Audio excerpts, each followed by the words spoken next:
ஒரு பாடத்துல ஏன் வந்து தேர்ட் யூனிட்ல அல்ஜிப்ரால ஏன் மேட்ரிக்ஸ் எடுக்கிறோம் அப்படின்னா புரிஞ்சுக்கோ. அதுதான் ஈஸி. அது கரெக்டான டீச்சர்னா அப்படிதான் நடத்துவாங்க. ஸ்கூல்ல வேணாலும் பார்த்து கண்டுபிடிச்சிடலாம் உங்க டீச்சரை. ஸ்டார்ட்ல இருந்து 7 ஸ்டார்ட் பண்றாங்களோ அவங்களுக்கு சிரமமா இருக்கும், உங்களுக்கு பயப்படுவீங்க. பாடத்தை எளிமையா காட்டுறக்காண்டி தான் அப்படி கொண்டு வர்றது. செகண்ட் யூனிட்ல கரெக்டா வர்ற ஆளு யோசிச்சு பாரு, நான் ஃபர்ஸ்ட் என்ன நடத்தினேன்னு. எதுக்கு கடைசியா நடத்தினேன், அதுதான் ஈஸி. இது ஒழுங்கான டீச்சர்னா மற்ற அந்த ஸ்கூல்லையும் வேணா இது கம்பேர் பண்ணி பாரு. நானா இருந்தாலும் ஸ்கூல்ல அதான் நடத்துவேன். வேற டீச்சராக இருந்தாலும் நடத்தியிருப்பாங்க, எக்ஸ்பீரியன்ஸான டீச்சர்னா அதைத்தான் முதல்ல ஸ்டார்ட் பண்ணுவாங்க. நல்லா கவனிச்சு பார்த்துக்க தெரியும். அது மாதிரி இதில் மேட்ரிக்ஸ் தான் தேர்ட் யூனிட்ல ஈஸி. சரி, இப்போ நீ மேட்ரிக்ஸை வந்து தனித்தனியாக படிச்சுட்ட. மேட்ரிக்ஸ் என்ன படிச்சிருக்க அப்படின்னு பார்த்துக்கோ. டைப்ஸ் ஆஃப் மேட்ரிக்ஸ் படிச்சிருக்க, டிரான்ஸ்போஸ் படிச்சிருக்க, எலமெண்ட்டை வந்து இண்டிகேட் பண்ணுறதை படிச்சிருக்க. ஃபர்ஸ்ட் எக்ஸசைஸில் சொல்கிறேன் தெரியுதா? ஒரு மேட்ரிக்ஸில் டோட்டல் நம்பர் ஆஃப் எலமெண்ட் எத்தனை இருக்கும், ஆர்டரு தெரியுதா சொல்கிறது? அந்த மேட்ரிக்ஸ் அந்த ஃபர்ஸ்ட் எக்ஸசைஸில் என்ன இருக்கும் அப்படின்றது எல்லாமே 2 மார்க் கணக்கு தான்.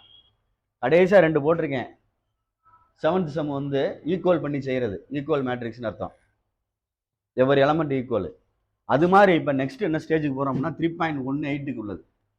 எக்ஸசைஸ் 3.18க்குள்ள தேவையானது. சாரி, 3.18 3.18ன்னு வாசிக்காம 3.18ன்னு சொல்லணும். பாயிண்ட்டுக்கு அப்புறம் நம்பரை தனித்தனியாக தான் வாசிக்கணும். திட்டுவாங்க, பார்த்துக்கோ. ரைட்டு. மேட்ரிக்ஸ் அடிஷன் அப்படின்னு தெரியணும். மேட்ரிக்ஸ் அடிஷன் அப்படின்னா அணிகளின் கூட்டல். மேட்ரிக்ஸ் அடிஷன் அணியின் கூட்டல். இல்லை மேட்ரிக்ஸ் அடிஷன் அப்படின்றது 2 அணியை எப்படி ஆட் பண்ணுறதுன்னு அர்த்தம். உனக்கு 2 எலமெண்ட் ஆட் பண்ணுறது தெரியும்ல. இப்போ 2 + 4 அப்படின்னு நல்லா சொல்லுவ. அதே மாதிரி 2 மேட்ரிக்ஸை எடுத்து ஒன்று ஏன்னு வேணா வச்சுக்கோ, ஒன்று பின்னு வச்சுக்கிடுவோம். சும்மா நானாத்தான் எழுதுறேன். 4 - 1 2 0 6 3 - 1 5ன்னு வச்சுக்குவோம். ஃபைண்ட் A + Bன்னு கேட்டா A + B நடுவில் என்ன போட்டிருக்கோம் அப்படின்னா அடிஷன் ப்ளஸ் இப்படி போடணும் 2 மேட்ரிக்ஸையும். டேய் தம்பி, திருப்பி சொல்கிறேன், எழுதையில கவனமாக எழுது. இந்த மாதிரி 2 சைடு கோடு போட்டு எழுதுனா தப்பு போட்டுருவாங்க. இதுக்கு பேர் மேட்ரிக்ஸ் கிடையாது. 11th 12th டிட்டர்மினன்ட்னு சொல்லுவாங்க. 11th 12th டிட்டர்மினன்ட்னு சொல்லுவாங்க. அதனால இப்படி போட்டு நீ கணக்கு எல்லாத்தையும் செஞ்சு வச்சுன்னா அடிச்சு வச்சுருவாங்க. ஒழுங்கா லேசா அந்த இடத்துல கொக்கியை போட்டுக்க. அப்படி இல்லை அப்படின்னா இந்த ப்ராக்கெட் போட்டுக்கோ. இது மாதிரி இருக்குங்களா, கரு வளைவரை மாதிரி இருக்குங்களா, அப்படி போட்டுட்டு உனக்கு எது அழகா இருக்கோ செஞ்சுக்கான. 2 சைடு கோடு போட்டுறாத. கோடு போட்டால் மீனிங் வேற. அதுக்காண்டி சொல்ல வரேன். 11th 12th சேர்ந்துருச்சுன்னா அதுக்கு அர்த்தம் வேற. அதனால பார்த்துக்க, விட்டுறாத. சரி, 2 மேட்ரிக்ஸை எப்படி ஆட் பண்ண போறோம் அப்படின்ட்டு பார்த்துக்கோ. மேட்ரிக்ஸை முதல்ல எழுதிக்க. ஃபர்ஸ்ட் ஏ இருக்கு, 4 - 1 2 0 ரைட்டா. அடுத்து 6 3 -1 5. தம்பி ராஜா பாடுறா. இந்த எலமெண்ட்டை அப்படியே ஆட் பண்ணணும். இது +4, அது என்னது +6. அப்போ எழுதிடவா? சரி, எழுதிக்கிங்க. அப்புறம் நீங்கள் சுருக்கிங்க, ஒன்றும் பிரச்சனை இல்லை. இங்கே -1, இங்கே என்ன இருக்கு +3.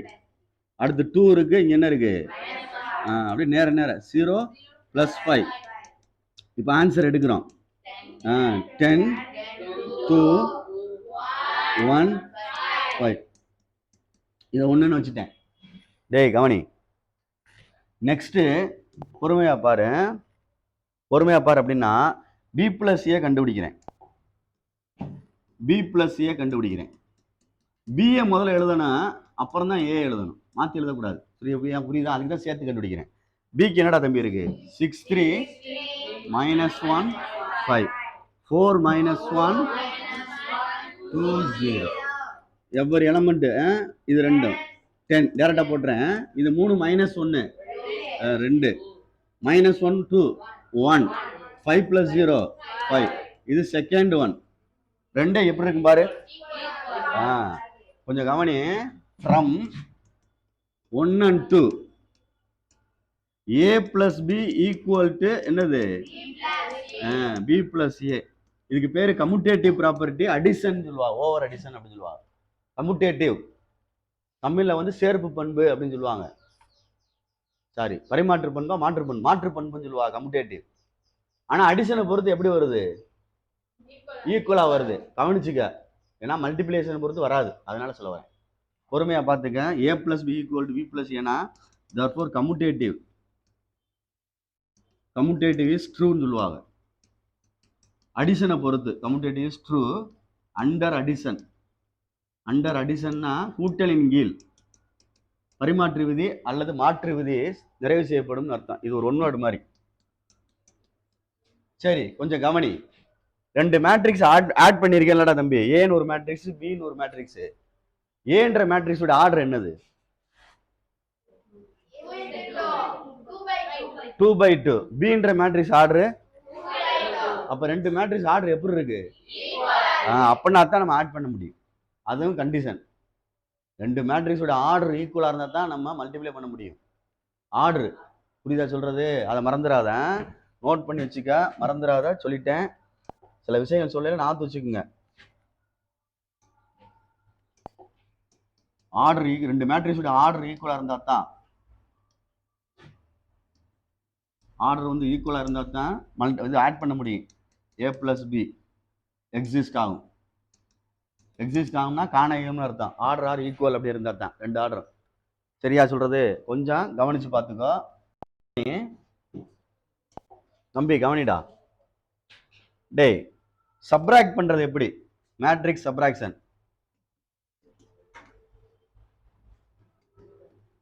டேய், அணிகளின் கழித்தல். ஏன்னு ஒரு மேட்ரிக்ஸ் இருக்கு, டேய் பின்னு ஒரு மேட்ரிக்ஸ் இருக்கு, இப்படி வச்சுக்கிடுவான். ஏ மைனஸ் பி, ஏன்னு எழுதிறனா மைனஸ் போட்டு பி எழுதணும். ஏ வந்து 2 3 -1 5 3 - 4 -1 5. ஓகேயா? ஒரு ஸ்டெப் பார்த்துக்க என்ன செய்யறேன்னு. டேய், ஆடுன்னு சொல்லி அப்படியே கரெக்டாக டேரெக்டாக செஞ்சுட்டேன். சப்ராக்ட் பண்ணையில இந்த மைனஸ் முதல்ல உள்ள கொண்டு போய் மல்டிப்ளை பண்ணிக்கும். அப்போ வெளியில உள்ள மைனஸ் உள்ள போனால் என்ன ஆயிரும்? வெளியே அது சேஞ்ச் பண்ணிக்கிறோம். அப்போ இந்த சைடு சேஞ்ச் ஆயிரும். -3 +4 +1 -5. இது அப்படியே தான் இருக்கும். இது அப்படியே தான் இருக்கும். அது அங்கிட்டு தான் போகும். சரியா? இங்கிட்டு கொண்டு வந்துடாத லூஸ் மாதிரி. பார்த்துக்கோ. இப்போ நீ எப்பயும் போல டேரெக்டாக செய்யும்.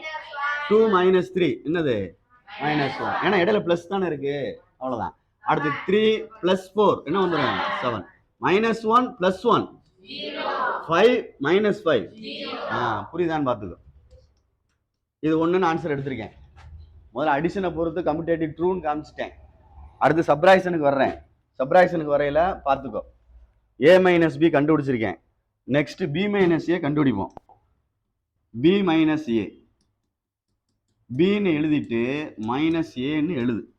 பின்றது 3 -4 -1 5. a வந்து 2 3 -1 5. ஃபர்ஸ்ட் இந்த மேட்ரிக்ஸை எழுதிரு. 3 -4 -1 5 பிளஸ்ன்னு போட்டு உள்ள மல்டிப்ளை பண்ணிக்கோ. -2 -3 +1 -5. சரணே, இது +2 உள்ள போனா இந்த மைனஸோட சேர்ந்துச்சுன்னா -2 ஆயிரும். இது +3 பிளஸ் இன்ட்டு மைனஸ் வந்துடும். இது -1 மைனஸ் பிளஸ் அப்படி உள்ள போய் மல்டிப்ளை பண்ணி எழுதியிருக்கேன். பார்த்துக்க. நீ கொஞ்சம் அறிவாளின்னு சொல்லிட்டு வேமா சொல்றேன், அவ்வளோதான், வேற ஒன்றும் இல்லை. ரைட். நெக்ஸ்ட் 3 -2 சப்ராக்ட் பண்ணா 1 +1 -4 -3 -7 -1 1 0 5 -5 0. இது விச் இஸ் செகண்ட் ஈக்குவலா இருக்கா என்னன்னு பாரு. மாறிடுச்சு பாரு, மாறி வந்துருச்சு தெரியுதா? அப்ப a - b not equal to b - a. அப்ப கம்யூட்டேட்டிவ் வந்து சப்ராக்ஷனை பொறுத்து நாட் ட்ரூன்னு அர்த்தம்.